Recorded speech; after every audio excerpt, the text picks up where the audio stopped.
invite Dr. Asif Abrar, Assistant Professor, Department of Languages, Integral University, Lucknow.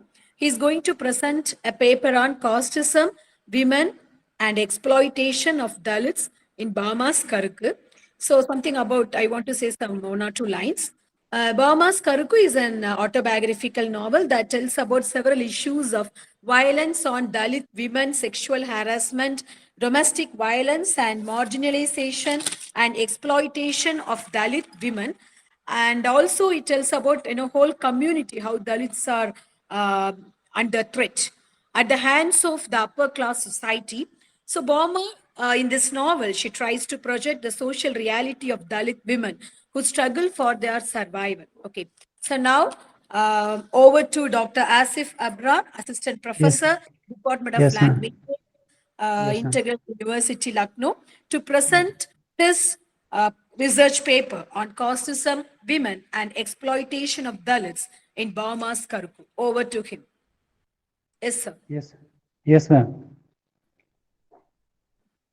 Sorry, ma'am. Yes, ma'am. Yes, Yes, sir. ma'am. Yes, Yes, you're ma'am. Please, sorry, ma'am. Just a minute.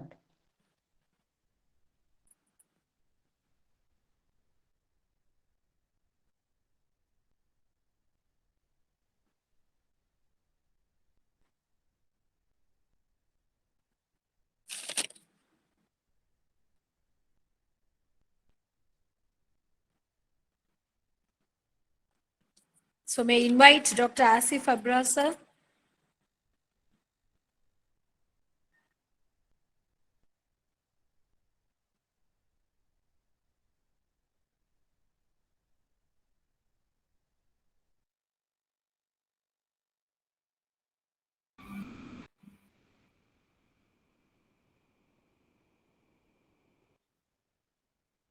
Dr. Asif Ebrar, Yeah, sir? Dr. Asif Abrar, sir. Yes, sir. Yes, sir. Okay, okay.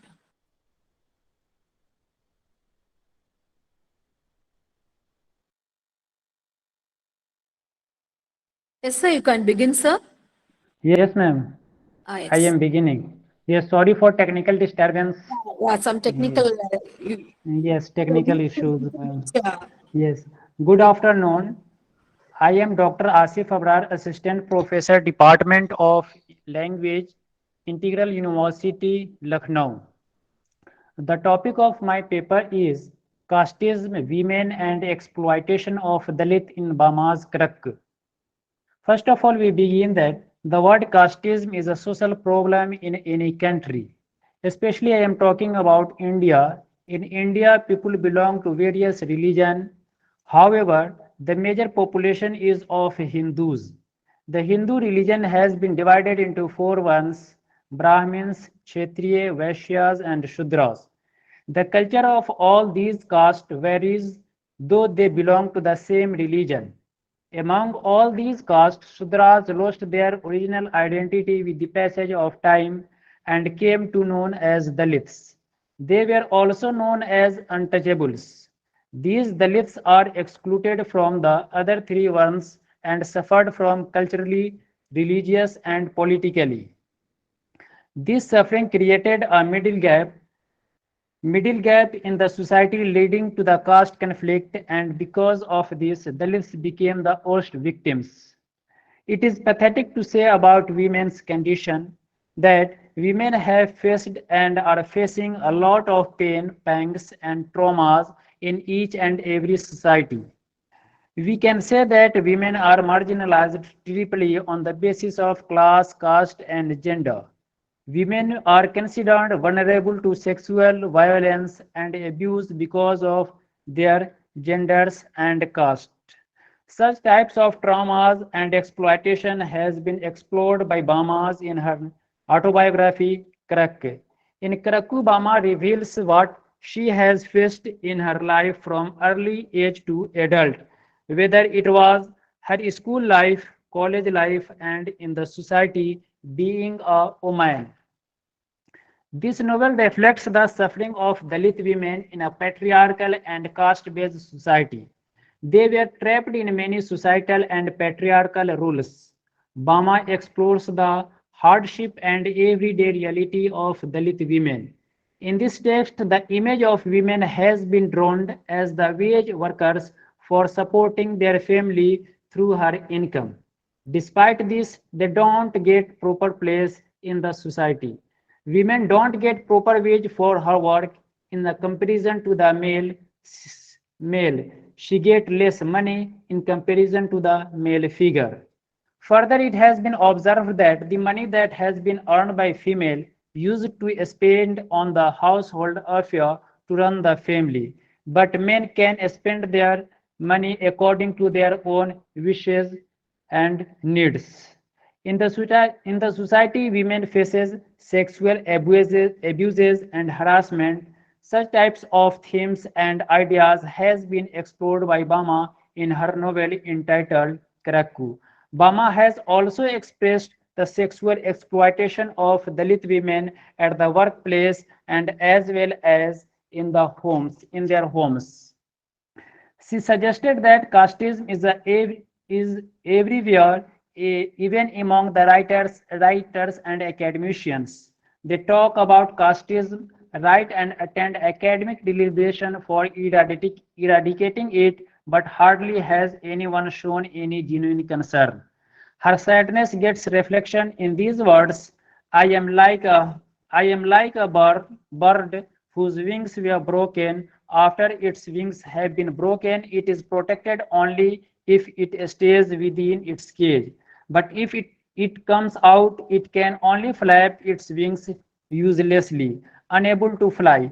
And that is the state in which I am now.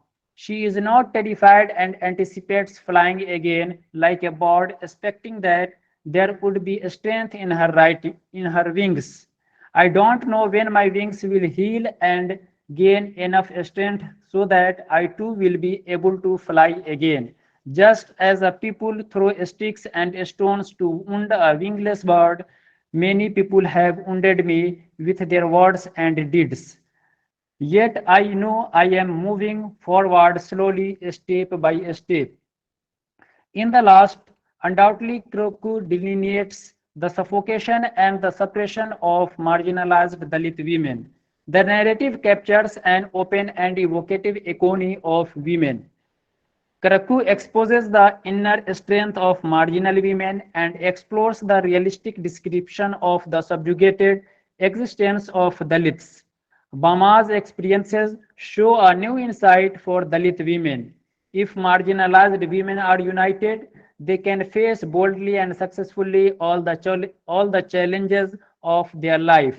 Thus, Bama explores various forms of oppression that operates the lives of Dalit, particularly the lives of Dalit women. Thank you. Okay, sir. Thank you, sir, for your good presentation. So, one or two questions that I want to ask you. So, what made Bama to select this title, Karku, uh, as the suitable title for her novel? What made her to select this title? What is your viewpoint? In this novel, Bama wants to emphasize the pangs agony that she has faced in her present class caste and the earlier in which their parents were. Bama's ancestors has been converted from Hindus to Christianity that in this caste we can face some sorts of facilities. Despite this, their parents is not facing in this caste any sorts of happiness and joy. They are facing a lack of pangs and tortures that they have faced in the previous caste. In this novel, Bama shows the happiness, joys, and sorrows of their life. So she has chosen this title, Crack. Okay, so okay.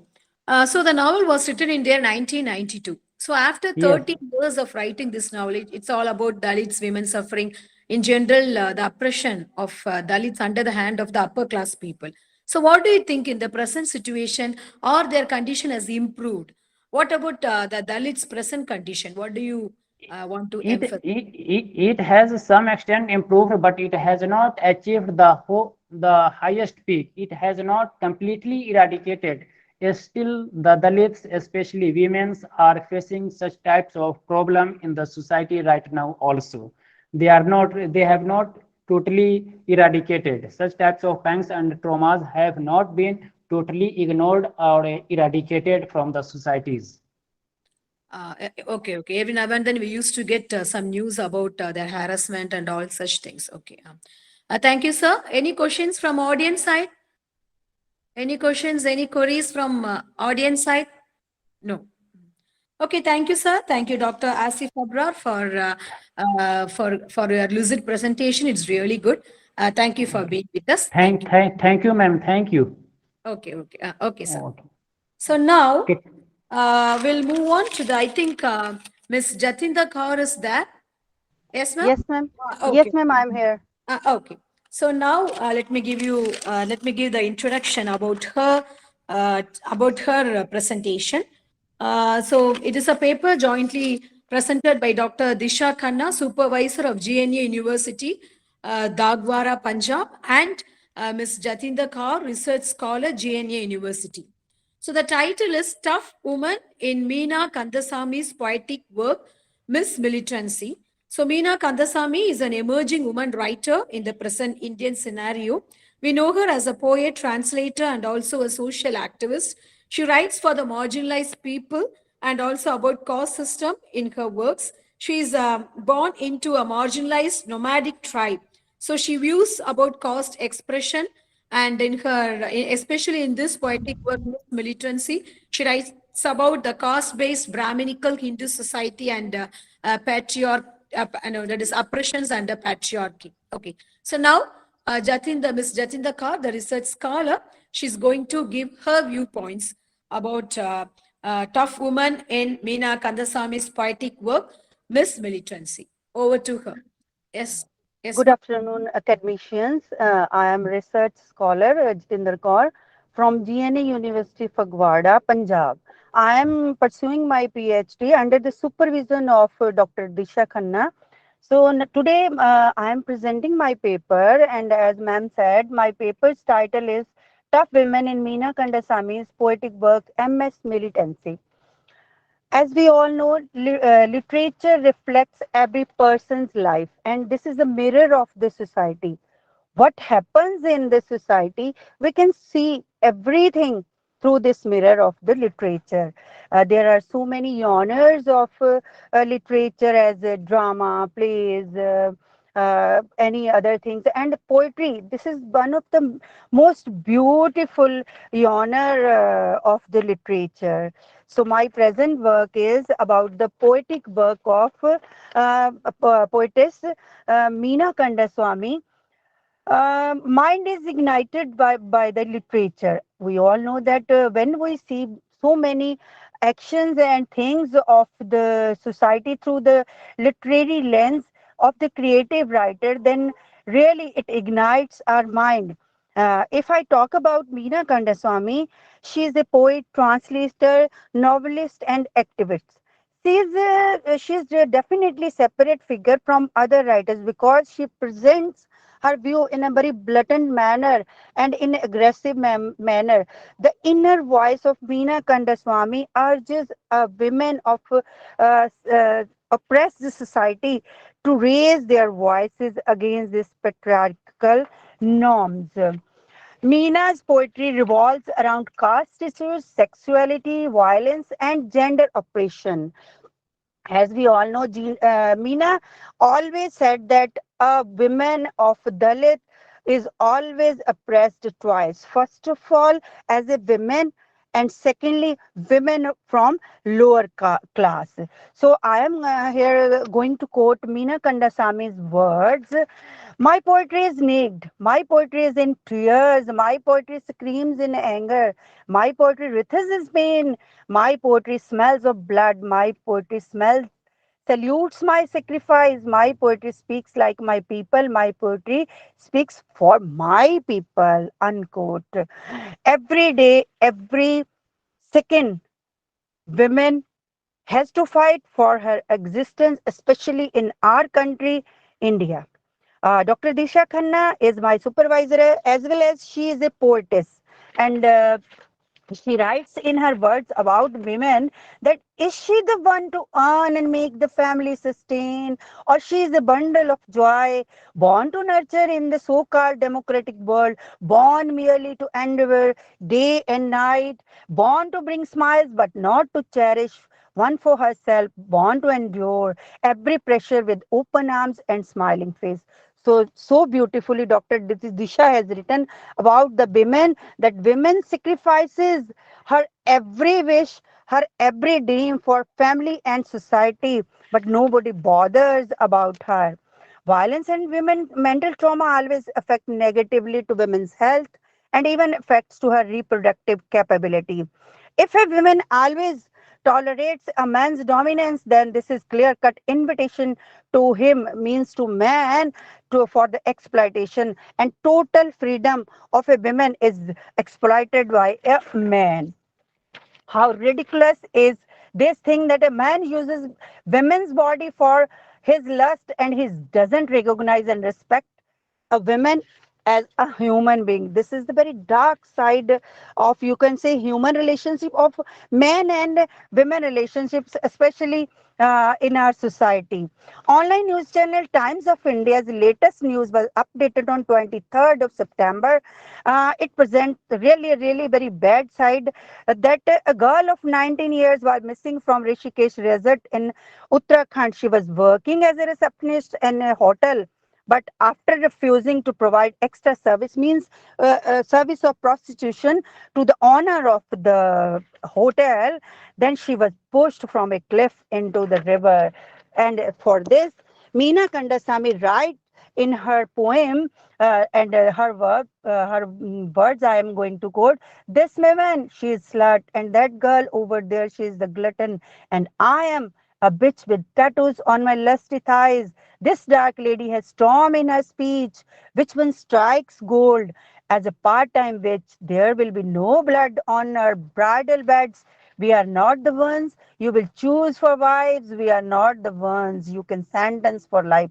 So we can see the anguish, the pain, the inner, we can say, inner grief of a woman, which Meena Kandasamy is presenting in her poems, that if a prostitute, he or she is also a girl or a woman, but nobody takes her like women. Now, customs, beliefs, and attitude of our society ruin a woman's life everywhere. And Meena Kandasamy criticizes the societal norms because our Indian society is not taking a woman as a woman or as a human.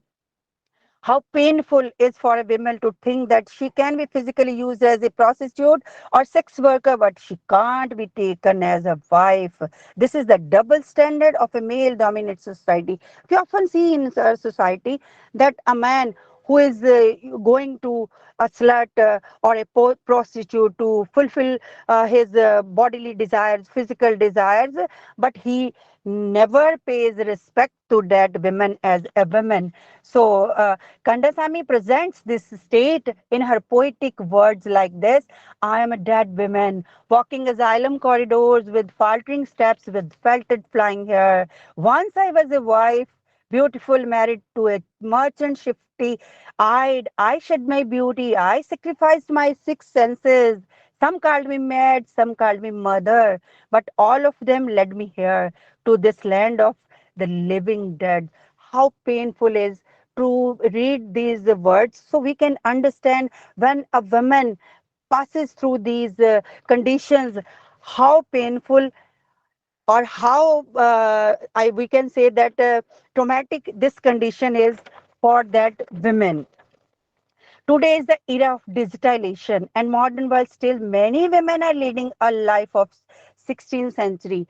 Digitalization, only our society or patriarchal world wants that a woman should go to earn money, to do each and everything, but she is not taken as a woman, and she is not respected for her own identity.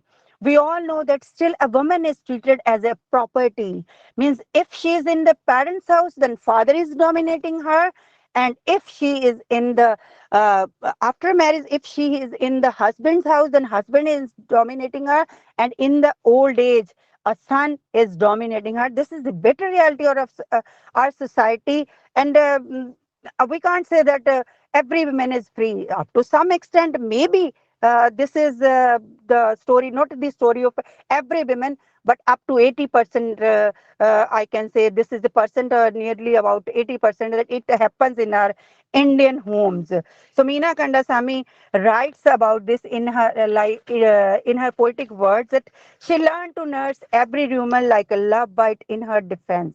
She said her darling was a deity. They sent her packing to spend some time with her. So, Meena often says that the traumatic experience are part of Indian women's life. Rituals, traditions, and orthodox attitude of the society is a tool in the hands of a man and in the hands of a society to crush a woman. Here, I want to discuss that online media report of my Kolkata posted on August 2022. Its title was Begoti 28-year-old recently married found dead. Women's body but found in Beguti in front of her apartment. Then women's parents lodged a complaint, and then they found that their daughter was tortured, and after that she committed suicide. So Meena writes for this that trust a man only after you have dunked his head in buckets of freezing water. Trust all the truth spilling out of him when you have slept like soap on skin, rusty pins under his two nails. Trust a man through faiths in all format torture. How beautifully she has written that we can't trust a man, a male, this male dominated society without testing him. Or we can say, if in other words, I say without testing means without seeing his behavior or his norms or his beliefs. Really, men should be trusted with a great caution. This is not the generalized. I'm not generalizing it for every all masculine community for all men, but up to I can say majority of men usually do this. Women are more productive than men in every field. Latest research shows that women work 10% harder than men in offices and at homes. So I have less time, so I'll try to conclude very shortly. Meena Kandaswamy uh, always supports women. She presents women's strength in her powerful voice. So she always say that if a man has to right to leave a woman, then a woman is also having a right to leave a man. So she writes, she left him without a warning. She left him because she didn't fancy the way he flaunted his fire, his fist, and his million. Uh, blistering fingers that were always in heat, so she left him with her shadow as acting spouse for keeping house. No doubt, strength of women comes from womanhood. We should be proud that we are women. God has provided a women so many qualities of empathy, creativity, endurance, and tolerance. That's why they are more responsible than men in every field. They can handle every situation. Females are more capable than men in every field. News website of the year, The Guardian posted an article on May 2022, and it was written by Ali Hunt and named as No Reward or Recognition. Why women should know say no to the office work. This article's authors Ali Hunt better understand the anguish of women from the core of his heart. That why he analyzes various factors of women. Burdensome experiment found that women were 48% more likely to volunteer to make any task than men. We all know that women always do their initials to do each and everything. They can start every you can say rotten thing. They can start everything from the last point, so that they are the beautiful creation of the god. So if I am now concluding my point that what should uh, if I conclude Meena Kandasamy's words and myself, that here we are so many women like Malala Yousafzai, Priyanka Paul, Aranya Johar. They are real inspiration from other women of the society.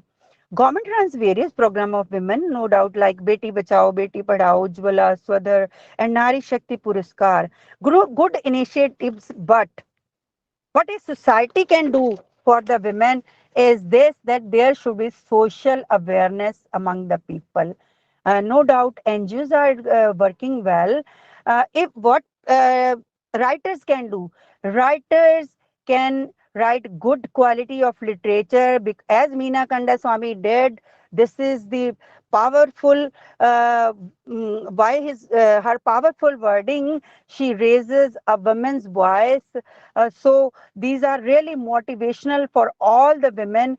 So those men who are having sick mentality towards women, they should be given proper mental treatment in jails or police. If they commit any crime for like women murders or molestations, then psychiatrists and psychologists should be given special attention and responsibilities by the government, because they are really needed to uplift the women, because psyche works here. If male psyche works that women are meant for kitchen, then women psyche also work that if we are meant for kitchen, okay, we are meant for kitchen, but we are meant for any other responsibilities. So for also today's women is breaking barriers of all old and recent traditions and system.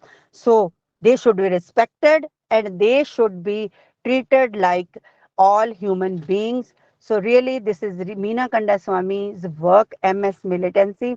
I conclude here, ma'am. That's all from my side. I have done. Thank you, ma'am. Your questions are welcome by me. Okay, okay. It's really a very good presentation. With no, Thank actually, you, ma'am. Jatinda Kaur has expressed everything with real emotion. No, it's an Yes, emotional ma'am. speech. Yes. Maybe because Yes, it is ma'am. more and more about our issues. So Yes. it is really a very emotional one. So Yes. one, and I have to ask some one or two questions. It's really a very good presentation. So this Meena Kandasamy, she writes about her own personal experiences. It is, you can find so Yes. many autobiographical elements in this poetic Yes, ma'am. bunch. Can you name some of the poems where it is very clearly, visually, you can just, she has presented the matters that happened in her life. Can you find any poems where she depicted like that? Ma'am, poems which I had read that were Asylum Corridors, then one was Kerning Stunt. Now I remember all these two. In these poems, and another is in my mouth, but I now skipped in my brain, where she says that a man should not be take random access memory. That's my ma'am. That poem's Okay. name is Random Access. So she's saying that a man is not tolerated for his, you can say, for his traumatic or pressures for the women. So he can't be tolerated anymore. Okay, okay, very good. Okay. So why she has selected a title like this, MS Militancy? What is the significance of that Um, kind of a selection of a title that you didn't tell? So can you express why? Yes, Why she ma'am. has Yes, selected? ma'am. As we all know that militancy, we all know that it points about out the, we can say, angry voice. She's known as angry young women because she presents her views, her poems in a very aggressive manner. We can't say in very aggressive, rather we should say that in a very powerful voice. Her women is not, we can say, only suppressed, or we can say weak, or feeble or fragile. Her women is full of energy, and she always supports a woman that if she is suppressed, she is oppressed, she is exploited by a man or a patriarchal society, then she should raise her voice in a blatant manner, in a powerful manner. Her this MS Militancy title she has chosen just to show that women is not a weak or a fragile, that you anyone can come and exploits her, and now that all the days have changed. So this is the right title. I am think so, Wow. ma'am. Really, really, it's good because women are ready for anything and everything. So just like John Osborne's Look Back in Anger, where you have that angry young men So now here angry women are Yes, ma'am. ready for fighting against for us, fighting for us. So, Yes, ma'am. so it's really good. So thank you, Jatinder Kaur. It's really a very good Thank you, presentation. ma'am. Thanks, So ma'am. from Thank the you. audience side, any questions?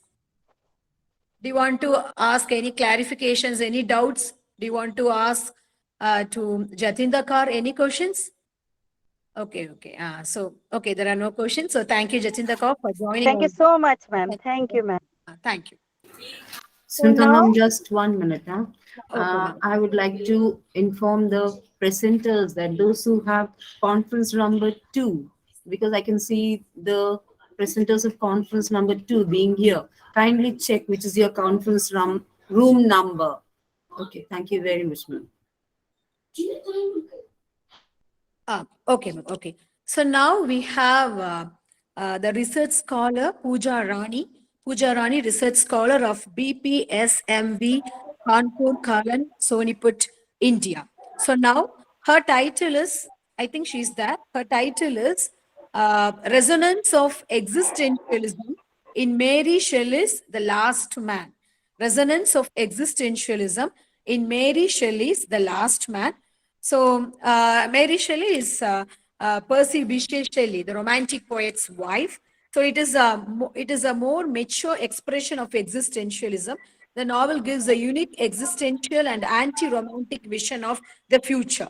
The novel portrays the negative and apocalyptic, it is just prophecy, vision of the 21st century. It is written in the beginning of the 19th century. Even at that time, she is visioning. This novel talks of the plague and epidemic that wiped out the human race. So now we are going to hear from Pooja Rani, the research scholar. The title is Resonance of Existentialism in Mary Shelley's The Last Man. Over to her. Good afternoon, everybody. Myself, Pooja, a research scholar from Bhagat Phool Singh University, Kanpur Kala, Sonipat, Haryana. And I would like to, first of all, thanks for giving me such a great opportunity to present my paper in this international conference. And I would like to start my paper to quote Byron, who was a friend, a poetic friend, poet who was also Lord Byron, who was also a poet and a friend of Phoebe Shelley and Mary Shelley. He said in her poem, The Darkness, that was written in 1816, in that poem he gave a vision of a world which is devoid of life, seasonless, herbless, treeless, manless, lifeless, a lump of death, a chose of hard clay. Can we imagine a world without humans, or a world in which only one human being is alive to tell the generations about the history of humankind, about the suffering which human beings have to face due to nature, due to their own actions? So, Mary Shelley, the writer of Frankenstein and the Last Man, she was hardly accepted by the audience and by the readers and by publishers of at that time. Even Frankenstein and the Last Man was despised by the critics. They refused to accept it. But during the COVID-19, these two texts, Frankenstein and the Last Man, are highly read texts. And the Last Man can be considered as the autobiography of Mary Shelley because Mary Shelley, who is the daughter of Mary Wollstonecraft, she lost her mother even when she was only 10 days old. And after that, after a few years, she also lost her father, who left her, and without even thinking that what would happen to her only child, that was Mary Shelley. Then when she was grown up, she got married with P.B. Shelley, but at that point, destiny also cheated her and she lost her in drowning, and she was all alone on the earth with her only one child alive out of 5. Then she was so much depressed that she goes under depression after the death of her husband, after the death of her children, that she lived under depression in 3 years. After that, she finds solace in the literature. Then, during her voyage to Nepal, she finds some manuscripts in Sibyl's cave, and those manuscripts were written in different languages. And she and also her friends were with her. Sorry, they collected those manuscripts and they tried to transform those manuscripts into their own language. And then she finds the story of Lionel Verney. We can say that the Last Man is the story is an autobiography of Mary Shelley. Just because, but Mary Shelley was not permitted to write the life about the life of P.B. Shelley because her father-in-law doesn't want to do her this or to tell the world about the artistic life of her husband. She was even threatened by her father-in-law. If she does this, if she writes about P.B. Shelley, then they would never let her meet or even see her last living child.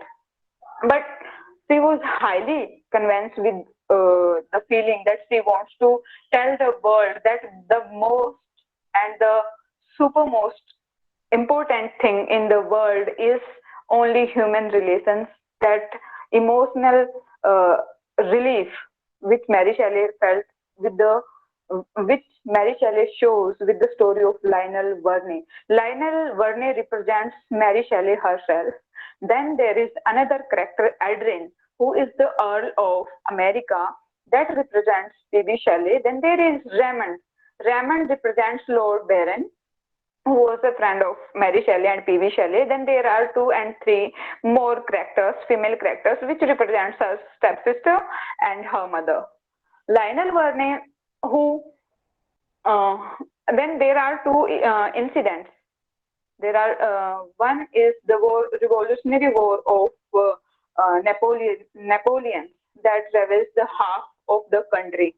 Then that incidents were created by humans to kill humans, to destroy humanity and humans on the earth. And the second was natural disaster, that was plague, and that ravaged the whole civilization, leaving Lionel Verney the sole survival on the earth, who wanders from one continent to another continent to find humanity, to find a single human being with him, to whom he can share his grief, he can find solace,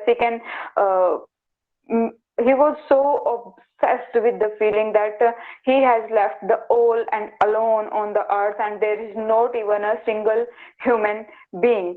When Mary Shelley writes this story, she has written, even she was trying to write that I am writing this story, but to whom I am dedicating it?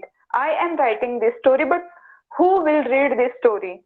Lionel Verney was so much in grief that only human relations and human race, we are only a race on the universe.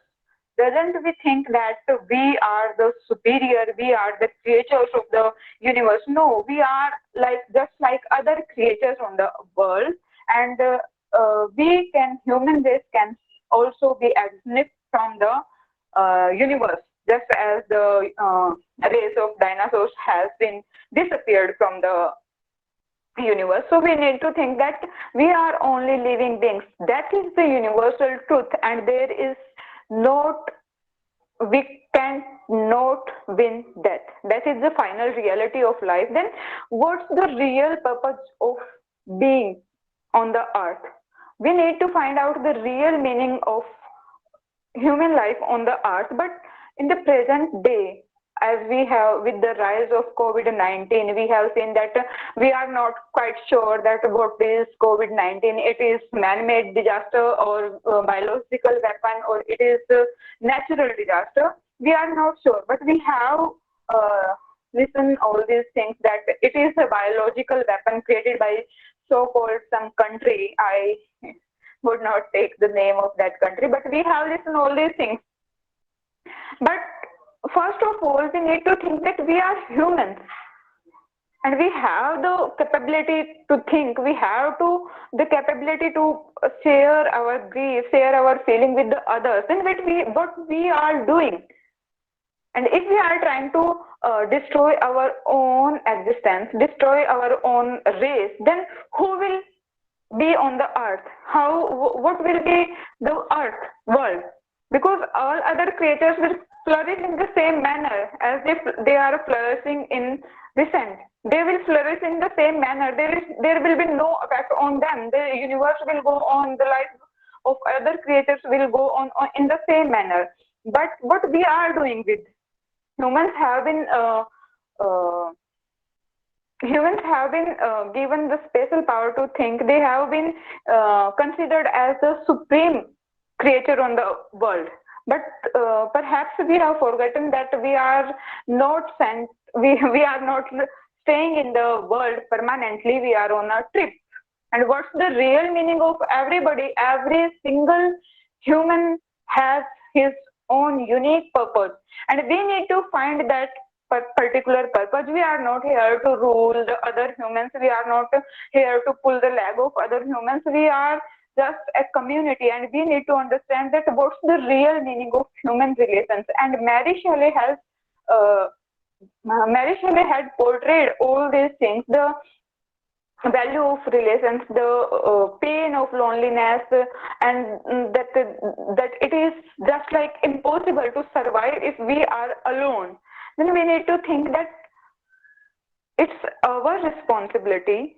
At that time, we are in 21st century, and with the scientific inventions and the actions we are taking to improve ourselves or to capture other humans, still, first of all, we are humans, and we need to understand that thing in a great manner. Then I would like to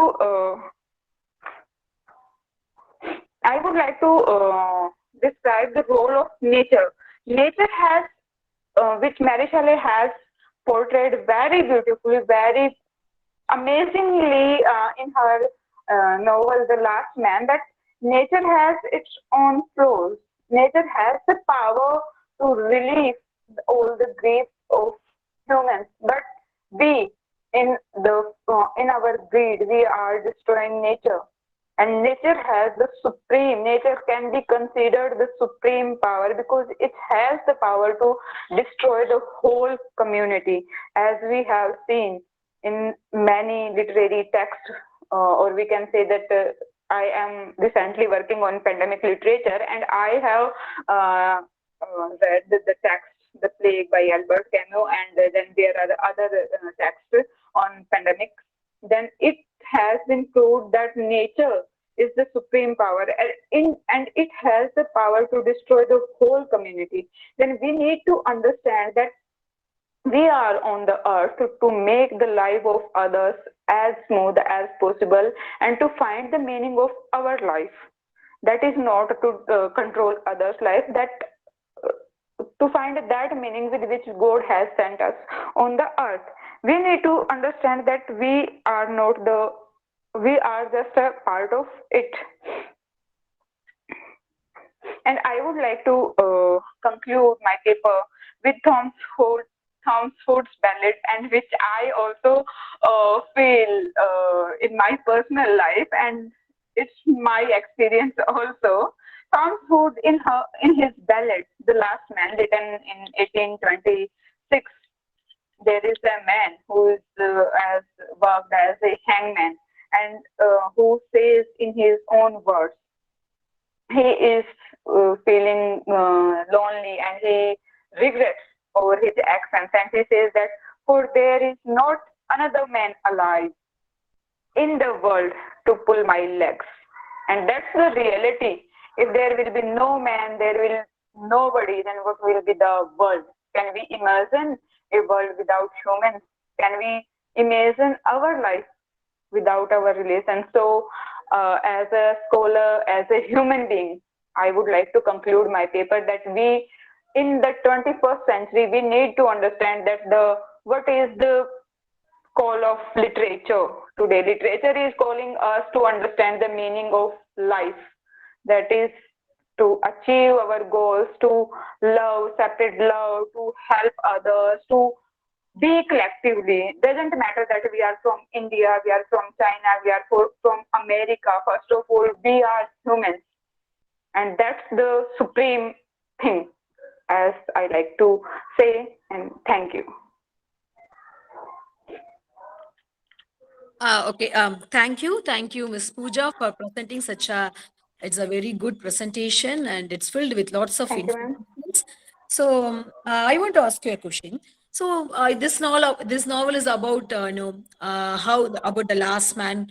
So about our survival in our life, and also it talks about destruction in the hands of nature and all. So, Mary Shelley, whether she gives a kind of a pessimistic viewpoint or whether it's a warning. So human beings like this, what she wants to portray, what she tells clearly, whether it's a pessimistic viewpoint or whether she is optimistic that everything will be clear or anything like that, because it's all about the pandemic plague, only one man is surviving there. So what she wants to portray. According to my perception, and as I took this novel, Mary Shelley warning to humans that if we are going in the same manner, if we are inventing so at higher level scientific inventions as he has portrayed in Frankenstein, that Victor Frankenstein creates robot, and that robot has the power to kill the humans. So, according to my perception, Mary Shelley is giving that she is Okay. telling that human scientific inventions can destroy whole humans. Then it's a warning from Mary Shelley's side, and we can say that it's a prophecy of pandemic. Oh, Because yeah. it was written in 1826, and at that time it was not accepted by the authors, by the publishers and by the critics. But and it was written about the 21st century. The year described in it is 2073. Then it is, according to me, it is a warning that if humans may not pay attention that what actions they are taking to flourish themselves, then they will have to exit from the universe. Okay, good. So there is a chart that when the novel is published, at that time there were lots of criticism against it. It was not at all accepted. So at that time there was a charge that Mary Shelley, she has presented the romantic theories of her husband Percy Bysshe Shelley's. She has written a novel with the name Frankenstein. So whatever he has presented in that work, his own that is Shelley's romantic theories only she has presented in this novel. There is a charge like that. There is a criticism like that. What is the answer for that? Are you asking about Frankenstein? Yeah, Frankenstein. Yeah. Actually, Frankenstein was written when she was challenged with her fellow poet that a woman cannot write a ghostly story like this. And she accepted that challenge, and she said that women is more better than a man, and she can control 10 things in comparison at one time, 10 things at one time, comparing a man. Then she accepted the challenge, and then she wrote the Frankenstein. And Frankenstein is will you please repeat your question, because I have. Whether she has just whether she has. It is not a romantic story. It is not a romantic story. It is about there is a scientist, and he collects the human bones, and he invented a robot so that he want to control the humans. But that was so horrible. At last, he has to kill that. Okay. That there is, according to my perception, as I have read this story, according to me, there is nothing romantic. Yeah. Thing We like don't that. have any copy of the romantic theories of Shelley. Okay. Thank you. So it's really a good presentation. And any questions from the audience side? Any questions? No. Okay. Thank you, Pooja, the research scholar for giving such a good, lucid presentation, and we got lots of information about this. Thank you, ma'am. Okay, thank you. Thank you so much. So Thank you. now there is one more paper presentation is by Dr. Mohammed Afraz Alam. I don't know whether he is there. Yes, Meena ma'am, are you there? So Yes, no, I think I'm afraid he's not there. yeah, yes, So he was I think he's not there now. we'll go to the next technical session. Before that, Sundar ma'am, Associate Professor of Nesamani Memorial College, Martandam, we really thank you for in accepting our invitation and sparing your time here. Ma'am, really your session was very good. I think you have prepared a lot for the queries and all. Thank you very much, ma'am.